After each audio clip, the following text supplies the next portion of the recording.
Hola, welcome to my channel Clear Vision. My name is Simon and all the videos here are based on my experiences as a psychotherapist. Today I wanted to talk about how not to be such an agreeable person and why this is a good thing. First of all, there's loads of stuff on social media and in self-help about not being an agreeable person, and I think Jordan Peterson talks about it a lot as well. Don't be so agreeable.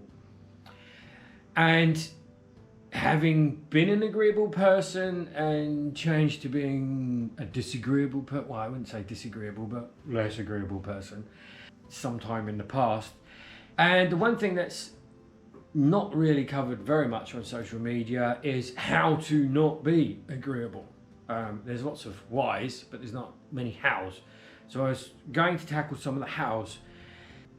How do we do this? Well, the first thing is to recognize that you're agreeable and recognize and try and fathom, although I wouldn't spend too much time on it, but try and fathom why you're agreeable. So this will most likely go back into your past, something you've learned along the way, that if you're agreeable, love is given to you, or somehow you manage to make progress through life through being an agreeable person.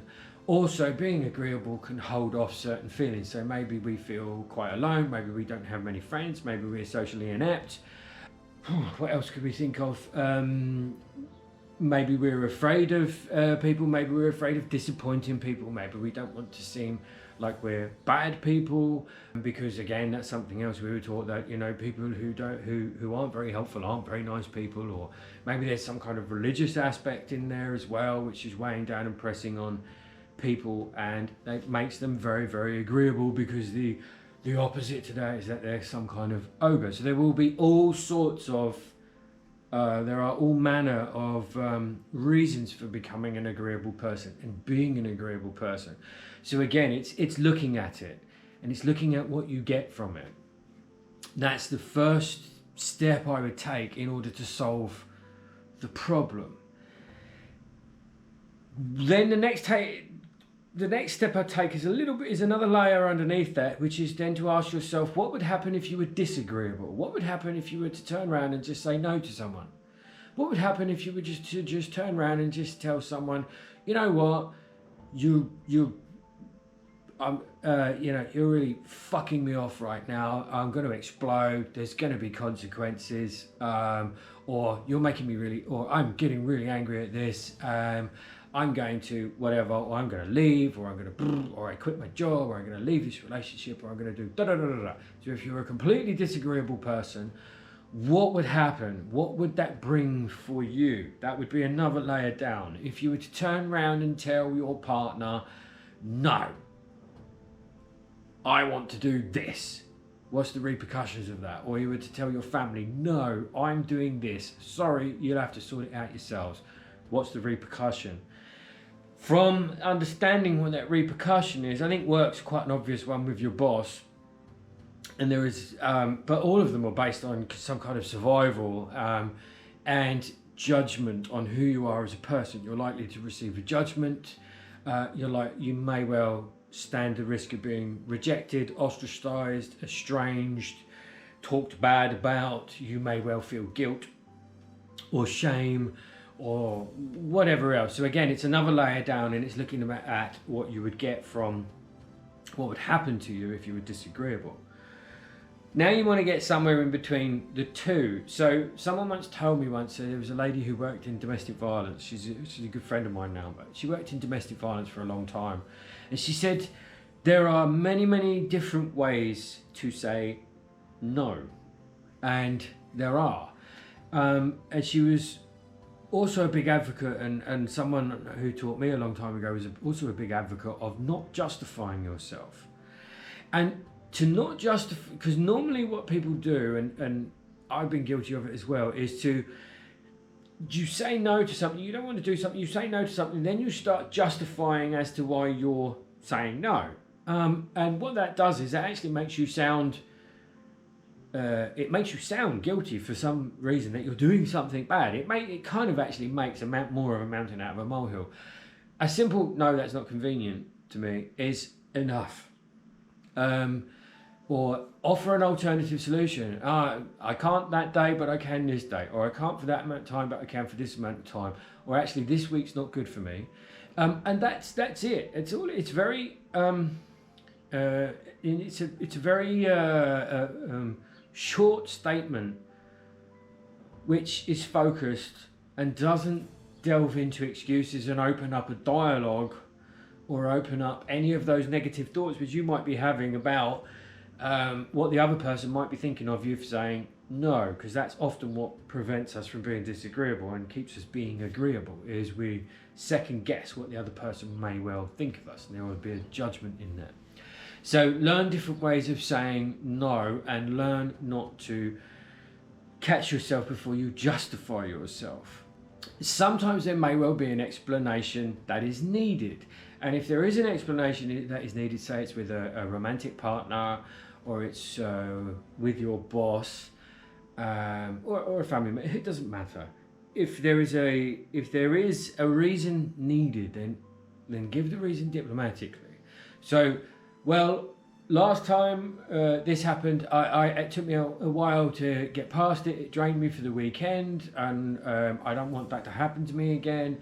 You don't pay me enough, or something like that. No, but you can explain based on a previous experience as to why you're a little bit reluctant this time around.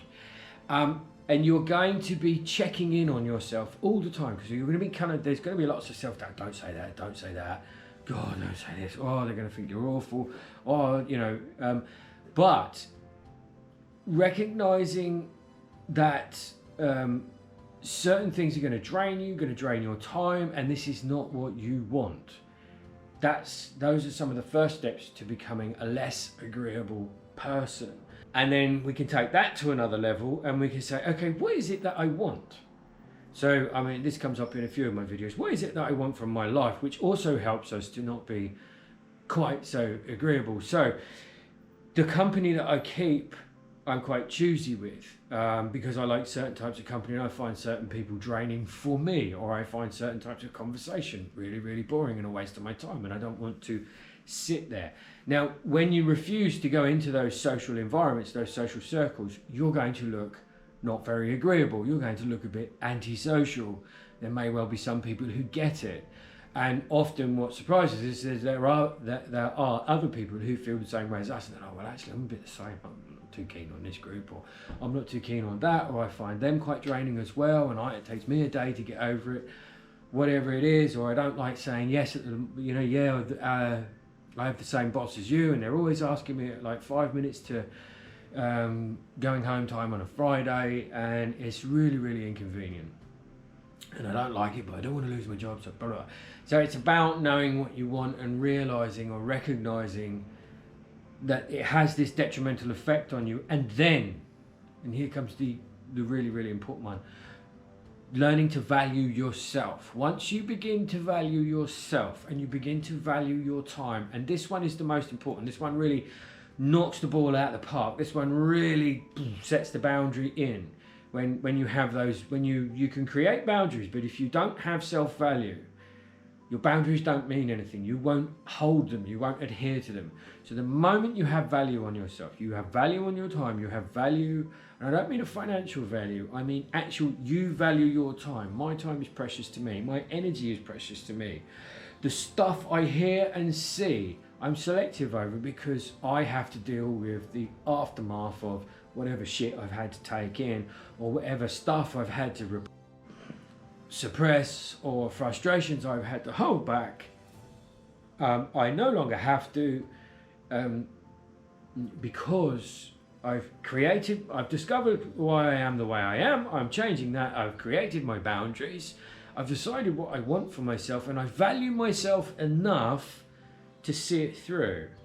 And I've also educated myself on ways to say no, ways to still be helpful and still come across as a nice person, and actually hold my boundary. Because I think as well, another thing, going backwards slightly in the video, another thing that people are often afraid of is, if I say no, they'll try and challenge that, and then I will have to shout, and I will have to either become really, really angry, or really, really, or possibly violent, in order to get the message across. This is where it can go in some people's heads when they go into the future with it.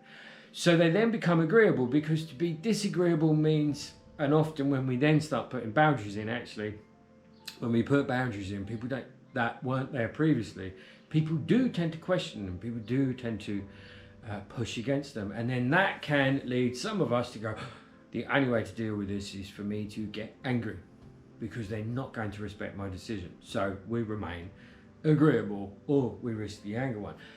And the key here is, if you manage to negotiate and hold your boundary without some kind of hostile and violent conflict, and someone respects that boundary that you didn't expect would respect your boundary, or whatever, you need to acknowledge it. You need to note it. Say it out loud. Do the gratitude thing. You know what? Today I held a boundary, I put it forward, and I thought they were going to kick against it, and they did nothing but respect it. And you'll find the less agreeable you become, the more respect you get for yourself, the more love you gain for yourself, and the more respect and I'm not sure about love, but definitely the more respect you get from the world will start to honour your boundaries. And if you start to value yourself, other people will start to value you. It sounds cliche, but it's very, very true. So, yes, be less agreeable. Sometimes you might have to be downright disagreeable in order to get the message across, but you never really have to lose your temper. I'd say 99.9% of situations, you should be able to hold your temper in. There may be some situations where you need to be disagreeable, very disagreeable, in order to hold the boundary. Someone's not getting the message, so and you keep repeating it, and they keep trying, and you keep repeating it. Because that's the other thing, is people will keep pushing, especially if they're so used to you doing it for them all the time, and they haven't got somebody else who can do it. They're going to keep bashing on your door, and you have to keep holding that boundary. And I would think another powerful thing, something I learned a long time ago, the ability to walk out of a situation or a job because it crosses your boundaries, because you're being treated in a way that you don't agree with and they're not going to change.